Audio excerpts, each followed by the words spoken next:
Hey Rob, it is Wednesday, March 30th. We've made it almost the entire way through March. This is actually our last vlog for March, and I'm amazed that we've made it this far, to be completely honest, without either of us missing a video.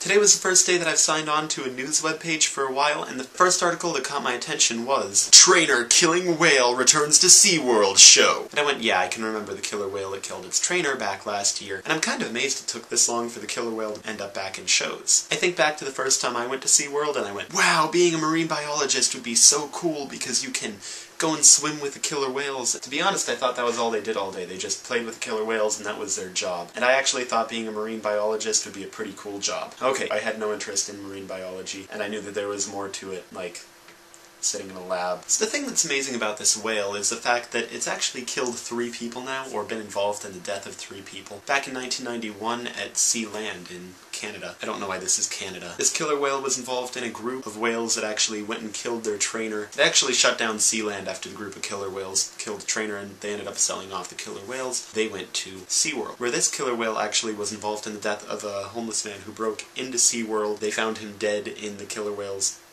pool tank thing. They claimed that the killer whale may have had nothing to do with the death. They said the death was by drowning. Let's be honest, chances are the killer whale probably did some pretty awesome thrashing to a guy who thought it would be cool to go swimming with a killer whale. Then back last February 24th, 2010, this killer whale, Killicum, actually grabbed its trainer's ponytail and pulled her under until she drowned. Kind of thrashed her around too. The thing is, these are still wild animals. They may be in SeaWorld, but there is no such thing as domestic killer whale. They are killer whales. Killing is kind of what they do. SeaWorld is one of the best programs in the world in regards to educating people about wildlife, especially creatures that live in the ocean. Let's be honest, however, that most people who go to SeaWorld shows and see a killer whale performance don't go, man, I want to go out and save the killer whales. They go, what a big wave! Or, I wish I could have shook hands with a killer whale. Or, I'm so wet and covered in seawater now I'm gonna be so uncomfortable for the rest of the day. Real life story. I'm not encouraging the idea of having wild animals in SeaWorld. The thing that a lot of people don't seem to realize is